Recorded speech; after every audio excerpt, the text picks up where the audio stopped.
Hello दोस्तों, आपका स्वागत है मेरे तगड़ क्लासेज में।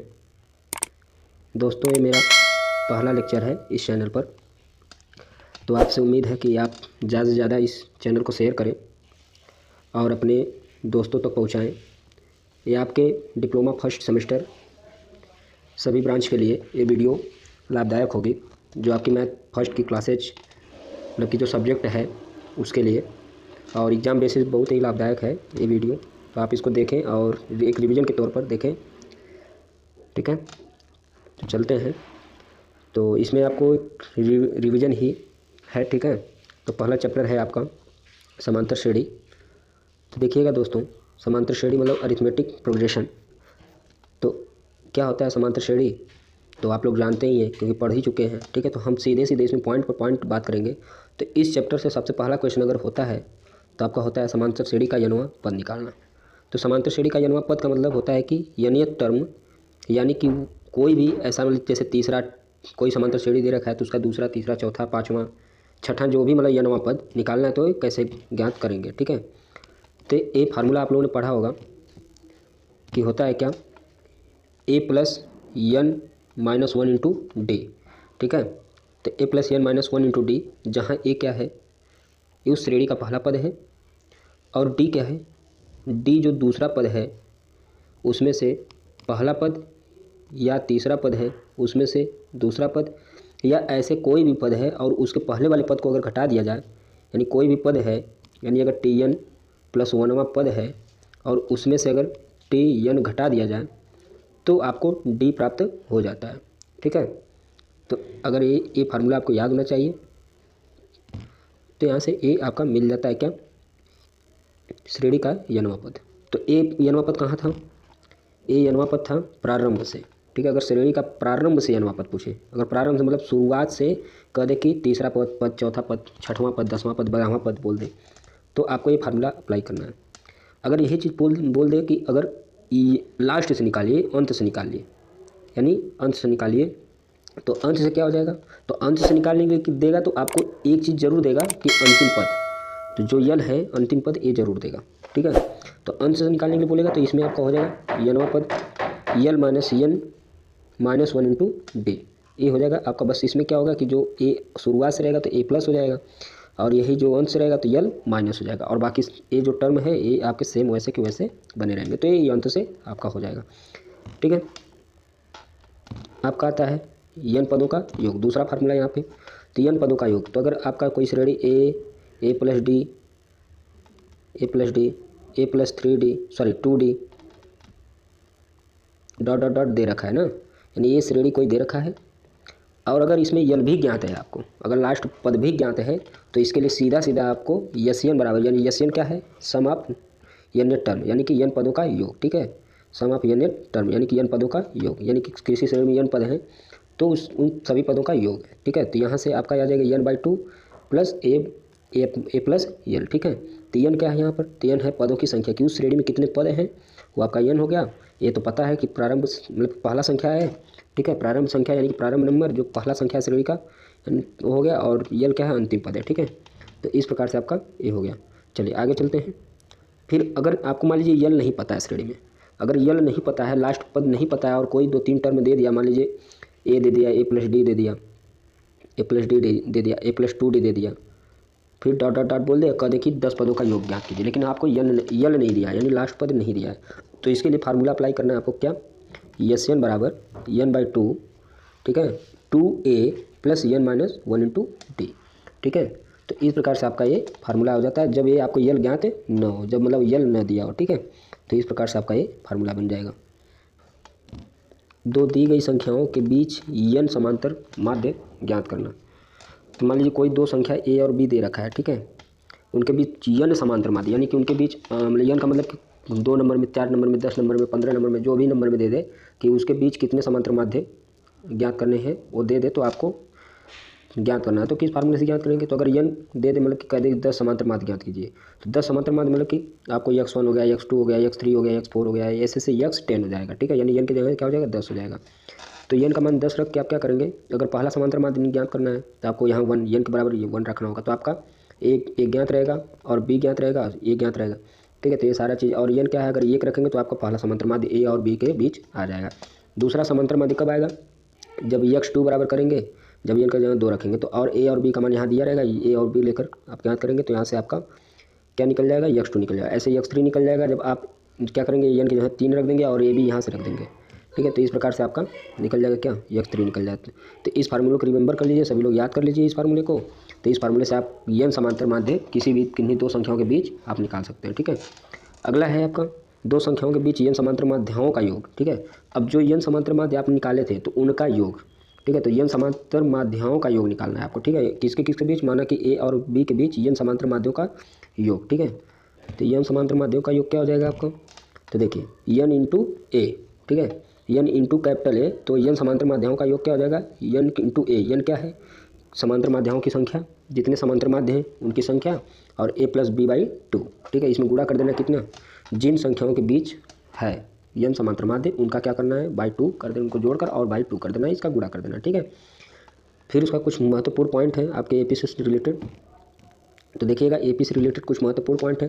पहला पॉइंट है कि यदि किसी समांतर, बोला यदि किसी समांतर श्रेणी के सभी पदों में एक ही राशि जोड़ी जाए या घटाई जाए, ठीक है, तो इससे प्राप्त श्रेणी भी समांतर श्रेणी में होती है तथा उसका सारवंतर जो है अपरिवर्तित रहता है। कहने का अर्थ ये है कि मान लीजिए कि कोई एक श्रेणी है, ठीक है, जैसे कोई एक श्रेणी मान लीजिए समांतर माध्य, मान लीजिए 3 6, फिर उसके बाद 3 6, फिर 9, फिर 12, ऐसे कोई श्रेणी है, ठीक है, समांतर श्रेणी। तो एक क्या समांतर श्रेणी है।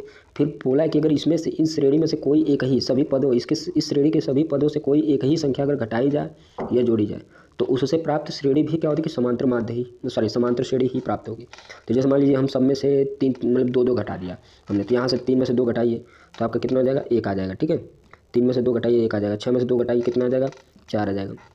फिर उसके बाद 9 में से 2 घटाइए कितना आ जाएगा, 7 आ जाएगा। 12 में 2 घटाइए 10 आ जाएगा। ऐसे डॉट डॉट डॉट। तो देखने में क्या मिल रहा है, देखिए 1 के बाद 4 और 1 के बीच में कितना गैपिंग है, 3 है, ठीक है, 3 है। फिर उसके बाद 4 और 7 के बीच कितना गैपिंग है, 3 है। फिर 7 और 10 के बीच कितना गैपिंग है, 3 है। तो यानी सारवंतर सबका सेम है, ठीक है।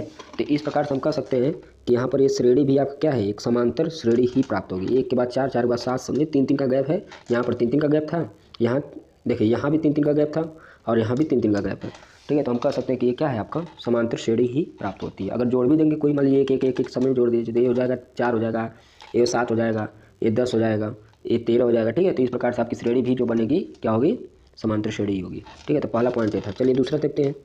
दूसरा पॉइंट बोला है कि किसी श्रेणी के सभी पदों में एक ही राशि से गुणा या भाग किया जाए तो प्राप्त श्रेणी भी क्या होती है, आपकी समांतर श्रेणी होती है। किंतु उस समांतर श्रेणी का सारवंतर परिवर्तित हो जाता है। लेकिन उसका सारवंतर क्या हो जाता है, परिवर्तित हो जाता है, ठीक है। उसका सारवंतर परिवर्तित हो जाता है। कहने का अर्थ ये है कि अगर कोई मान लीजिए श्रेणी, मान लीजिए 1 है, 3 है, ठीक है, 3 है, फिर उसके बाद 5 है, फिर उसके बाद 7 है, ठीक है। ऐसे कोई श्रेणी है डॉट डॉट डॉट, ठीक है, समांतर श्रेणी। अब मान लीजिए इसमें हमने गुणा कर दिया 2 का सभी पदों में, तो 2 का गुणा करेंगे 2 आ जाएगा। फिर उसके बाद 3 दूना 6 आ जाएगा, 5 दूना 10 आ जाएगा, फिर 7 दूना 14 आ जाएगा, डॉट डॉट डॉट। तो यहाँ पर क्या देखा जाए, तो 2 के बाद 4, 4 और 2 के बीच में कितना गैपिंग है, 4 का है। 2 और 6 का बीच में कितना गैपिंग, 4 का है। 6 और 10 की गैपिंग कितना है, 4 का है। और 10 और 14 के गैपिंग कितना है, बीच 4 का। तो इस प्रकार से सब में गैपिंग कितना है, 4 का है, यानी सारवंतर 4 का है। तो हम कह सकते हैं कि सब सारवंतर सेम है, ठीक है। तो ये समांतर श्रेणी है। तो जब ये समांतर श्रेणी है, फिर उसमें ये भी बात बोला है कि लेकिन इसका सारवंतर क्या हो जाता है, चेंज हो जाता है। तो देखिए यहाँ सारवंतर कितना था, 2 2 का था, ठीक है, यहाँ 2 2 का था और यहाँ कितना होगा, 4 4 का हो गया, यानी कि सारवंतर क्या हो गया, चेंज हो गया, ठीक है। तो इस प्रकार से बोल सकते हैं कि श्रेणी तो समांतर ही प्राप्त होगी लेकिन सारवंतर आपका चेंज हो जाएगा। तो दूसरा पॉइंट है। तीसरा, तो ये दो पॉइंट थे, जोड़ घटाने का और एक गुणा भाग का, ठीक है। देखिए कुछ टिप्पणी चीज़ें लिख रखी हैं, ठीक है। तो सबसे पहला क्या है कि जैसे आपको 3 क्रमागत पद लेना है, ठीक है, कोई श्रेणी है, ठीक है। अब कोई क्वेश्चन बोल रखा है कि उसमें 3 पद लेना है, तो आपको पहला पद क्या करना है, ए मानना है, और एक पद ए मानना है, और इसके इस साइड क्या करना है, ए प्लस डी मान लेना है, और इसके इस साइड ए माइनस डी मान लेना है, और इधर क्या करना है, ए प्लस डी मान लेना है। ठीक है।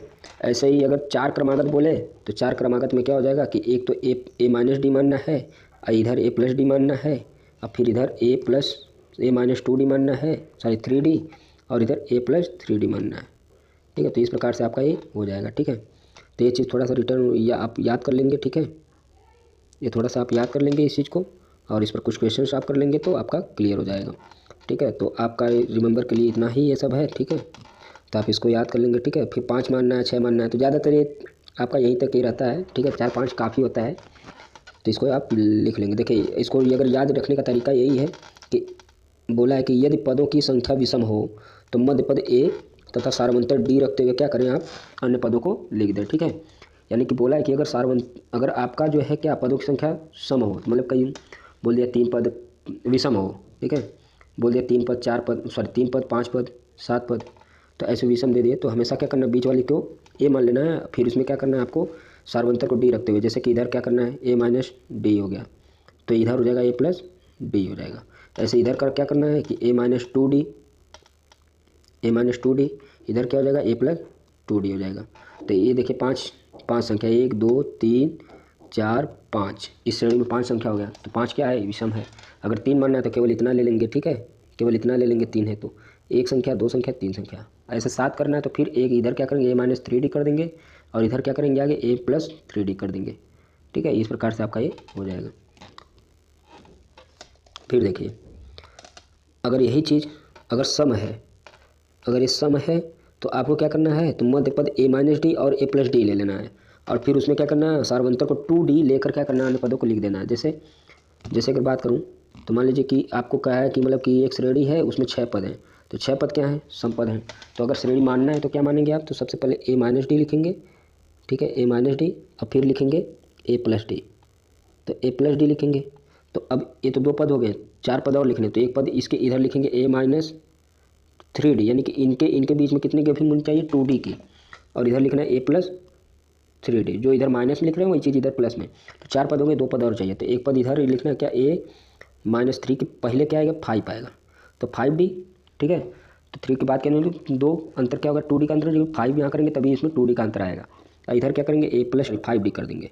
ठीक है, तो इस प्रकार से 1 पद 2 3 4 5 6 पद हो गए। ठीक है, तो इस प्रकार से आपको ऐसे कर देने हैं। ठीक है, तो बस आज इतना ही, और आपसे उम्मीद है कि आप इसको लाइक सब्सक्राइब और शेयर करें। ठीक है, जितना ज़्यादा हो सके। अभी इसमें कुछ त्रुटियां होंगी तो अगले वीडियो में और भी हम सुधार लाएंगे। ठीक है, बाकी आप लोगों का समर्थन रहा है तो मैं ज़रूर आगे आऊँगा। ठीक है, और मुझे और भी अच्छे से वीडियोस डालने की कोशिश करूँगा। ठीक है, तो पहला लेक्चर है तो थोड़ी बहुत त्रुटियाँ हो सकती हैं, बाकी आगे मैं और भी कोशिश करूँगा कि त्रुटियाँ कम से कम हों। ठीक है, धन्यवाद, थैंक यू।